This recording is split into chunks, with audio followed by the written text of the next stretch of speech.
అల్లు అర్జున్ ఇంతకుముందు 2019లో జనసేన పార్టీ తరఫున సపోర్ట్ చేయడానికి వచ్చాడు. అలాగే ఇంతకుముందు పవన్ కళ్యాణ్ గారు సినిమా ఛాంబర్లో ఒక విషయం గురించి మాట్లాడడానికి వెళ్ళినప్పుడు ఆ ఇష్యూ పైన కూడా అల్లు అర్జున్ పవన్ కళ్యాణ్ గారికి సపోర్ట్గా నిల్చున్నారు.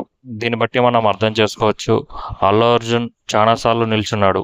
సో మనకు ఒక వ్యక్తి చాలాసార్లు డబ్బిచ్చి ఒకరోజు అప్పు ఇవ్వకపోతే అతను బ్యాడ్ అయిపోడు. అలాగే మనకు చాలాసార్లు హెల్ప్ చేసిన వ్యక్తి ఒకసారి తన ఫ్రెండ్షిప్ కోసం వెళ్ళి సపోర్ట్ చేయడం వల్ల దాన్ని మనం తప్పు అనడం మాత్రం కరెక్ట్ కాదు అనేది నా ఒపీనియన్.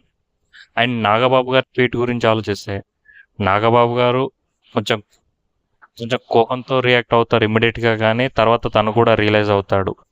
సో తను పెట్టిన ట్వీట్ అది ఇప్పటి మందం మాత్రమే. దాన్ని మనం పర్సనల్గా తీసుకొని అల్లు ఫ్యామిలీ వేరో మెగా ఫ్యామిలీ వేరో అని ఇలాంటి న్యూస్ స్ప్రెడ్ చేయకుండా ఉంటే బాగుంటుంది అనేది ఒక మెగా అభిమానిగా నా ఒపీనియన్.